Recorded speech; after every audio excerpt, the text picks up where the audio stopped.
अस्सलाम वालेकुम। अल्लाह ताला ने अपनी मखलूक की रहनुमाई और दीन सिखाने के लिए वक्फे वक्फे से तकरीबन 1.25 लाख के करीब अनबिया इकराम भेजे ताकि वो इन तक अल्लाह का हुक्म पहुंचा सकें। मगर कुछ कौमें ऐसी भी गुजरी हैं जिन्होंने अपने नबी की तालीमात का मजाक उड़ाया, जिनमें से फहरिस्त यहूदी हैं जो आज मौजूदा दौर में इसराइल में कयाम पजीर है। आज दुनिया के नक्शे में इसराइल एक ऐसी रियासत है जो इंसानियत के दुश्मन है। इसमें बसने वाले यहूदी दुनिया के अमन को तबाह व बर्बाद करने पर तुले हुए हैं। लेकिन अगर इनकी ज़ाती जिंदगी और रस्म रिवाज को देखा जाए तो हमारे लिए इनको इंसान कहना भी बहुत मुश्किल हो जाएगा। आज हम बात करेंगे इसराइल और यहूदियों की कुछ ऐसी वाकयात इनके जिनको सुनकर यकीनन आप लोग इन पर लानत भेजेंगे, और इसके साथ हम ये भी बताते हैं कि यहूदी औरतों को किस तरह के जुल्म का निशाना बनाया जाता है। जब हिटलर ने हजारों यहूदियों को कत्ल किया था तो चंद यहूदियों को ये कहकर जिंदा छोड़ दिया था कि आने वाली नस्लें इनके करतूत देख सकें कि मैंने इनको क्यों कत्ल किया। लिहाजा आज आप देख लें कि दुनिया में जितनी भी साजिशें चल रही हैं, जितने भी मुसलमानों का कत्ले आम हो रहा है, उन सब के पीछे यहूदी ही हैं।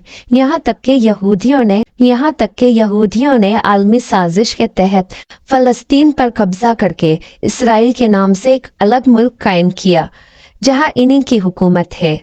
दूसरे मज़ाहिब की तरह यहूदियत में भी बाज़ दिन को खुसूसी तकद्दुस हासिल है, जैसा कि यहूदियत और बाज़ ईसाई फ़र्कों में सबक इबादत का दिन है और इसे यहूदी के मुकद्दस दिनों में सबसे अहम तरीन समझा जाता है। जुम्मे के रोज गुरूब आफ्ताब से शुरू होकर अगले रोज गुरूब आफ्ताब तक जारी रहता है और ये दिन रिवायती तौर पर 3 जरूरी खानों पर मुश्तमिल होता है। यहूदियों के लिए जुम्मा और हफ्ते के दरमियानी रात का खाना। यहूदियों के लिए जुम्मे और हफ्ते की दरमियानी रात का खाना सबसे ज्यादा अहमियत का हामिल है और वो इसका खास एहतमाम करते हैं। इस खाने का आगाज चाला रोटी से होता है जो बरकत के तौर पर खाई जाती है। सबक को अमन और पाकीज़गी का दिन समझा जाता है। इस रोज रिवायती तौर पर अच्छे कपड़े पहनने को अहमियत दी जाती है और बाज लोग पाकीज़गी की अलामत के तौर पर सफेद कपड़े पहनते हैं और जुम्मे की रात को घर में मोमबत्तियों को रोशन किया जाता है और सुबह सवेरे इबादत गाहों का रुख किया जाता है जहां इस दिन की मुनासबत से खुसूसी इबादत की जाती है। इसके साथ साथ सख्त नजरियात के हामिल यहूदी इस रोज तंबाकू नोशी, आतिशबाजी, मेहनत मजदूरी और गाड़ियों में सफर करने से मना करते हैं। यहूदियों में शादी का तरीका बहुत सादा और दिलचस्प है, जिसमें मंगनी का ऐलान शादी से पहले कर दिया जाता है।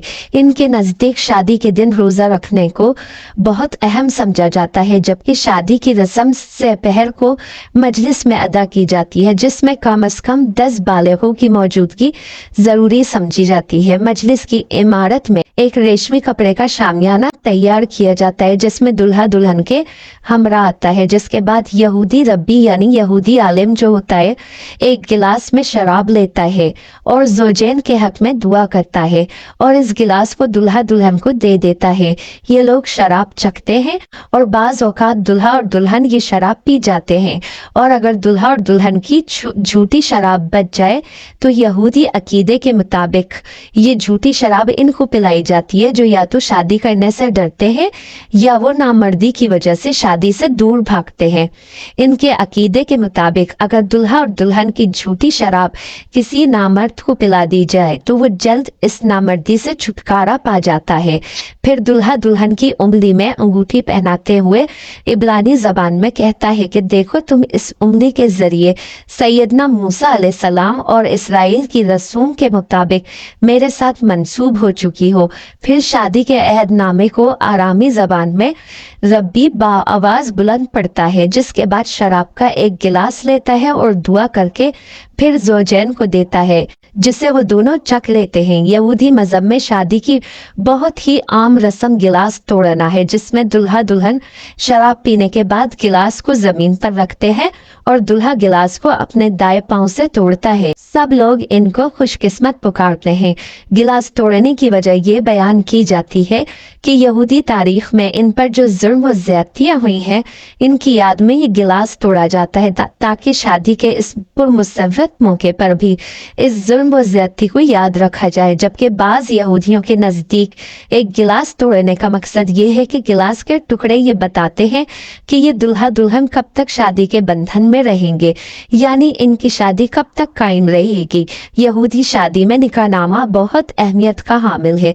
इसके बगैर शादी का तसव्वुर भी नहीं किया जा सकता। इस निकाहनामे को यहूदी इस्तिलाह में कतूबा कहा जाता है। इस निकाहनामे में दुल्हा ये अहद करता है कि वो अपनी बीवी को मेहर देगा जो तलाक या इसके मरने की सूरत में इसके काम आएगा, और वो ये भी अहद करता है कि वो अपनी बीवी को नान व नफका देगा और इसकी जिस्मानी ख्वाहिशात को भी पूरा करेगा।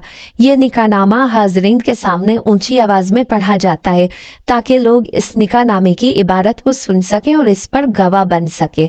यहूदी इसे बहुत कीमती और मुबारक ख्याल करते हैं, इसलिए इसे बहुत खूबसूरत अंदाज में फ्रेम करवा कर घर में लगा दिया जाता है। बाकी अल्हामी मज़ाहिब की तरह यहूदियत में भी औरत के महर का तस्वुर मिलता है, लेकिन यहूदी कानून में महर को औरत का माशी हक नहीं समझा जाता है, इसलिए इसे इतनी अहमियत भी नहीं दी जाती। इसी वजह से यहूदी कानून में इसका तस्करा इशारतन तो मिलता है मगर इसरारतन इसका जिक्र नहीं मिलता। बाइबल में भी इस मोहर का जिक्र इशारतन मौजूद है। यहूदियत के अज़वाजी निज़ाम पर नजर डाली जाए तो मालूम होता है कि यहाँ औरत का मुकाम निहायत पस्त है, और इसकी वजह यह है कि हजरत हव्वा अलैहिस्सलाम ने हजरत आदम अलैहिस्सलाम को ममनुआ फल खाने पर उकसाया और इसी वजह से वो जन्नत से निकाले गए, और इसी बिना पर औरत को मर्द की गुलामी और हैज जैसी नापाकी और हमल के दर्द की सजा मिली। इसके अलावा यहूदियत में औरत की शादी खावन की खिदमत और औलाद पैदा करने के लिए है, और अगर किसी के यहाँ कई साल तक औलाद ना हो बिला झिझक दूसरी शादी कर सकता है, और इस काम के लिए इसे अपनी बीवी से कुछ कहने सुनने की जरूरत नहीं है। इसी तरह निकाह के कानून की तरह तलाक का कानून भी यहूदी रिवायत में औरत की मजलूमियत की दास्तान सुनाता है। यहाँ तक कि यहूदी मर्द जब चाहे छोटी सी लरविश पर तलाक दे देते हैं, और इनके मुताबिक इनको ये हक मजहब ने दिया है। यहूदी शरीयत में जब एक औरत की शादी हो गई तो फिर वो दोबारा शादी नहीं कर सकती, या अगर किसी यहूदी औरत को इसके शोहर ने तलाक दे दी तो वो फिर भी दोबारा शादी नहीं कर सकती, और ना ही किसी मर्द को इससे शादी करने की इजाजत है। अगर किसी औरत का शोहर मर जाए तो इसके लिए यहूदी कानून में ही हुक्म रिवाज था कि वो अपने शोहर के भाई से शादी करे, और इस शादी से होने वाला पहला बच्चा भी इसका नहीं बल्कि इसके मरहूम भाई का शुमार होता है। अगर इसके शोहर का भाई शादी करने से इनकार कर देता तो फिर इसे शादी करने पर मजबूर किया जाता, और अगर वो फिर भी ना मानता तो इसको उम्र भर जिल्लत का सामना करना पड़ता। जबकि दूसरी जानिब इस्लाम ने औरत को मुख्तलिफ नजरियात और तसव्वुरात की महदूद दायरे से निकाल कर बहैसियत इंसान के औरत को मर्द के यकसा दर्जा दिया। इस्लाम के अलावा बाकी तमाम मजहबों ने मगरिब जो औरत की आज़ादी, अजमत और मुआशरे में इसके मुकाम को मुनसब दिलवाने का सहरा अपने सर बांधता है, लेकिन इस मुआशरे ने हमें औरत के हुकूक को सबूतास किया है और औरत को अपनी ममकूहा बनाया है।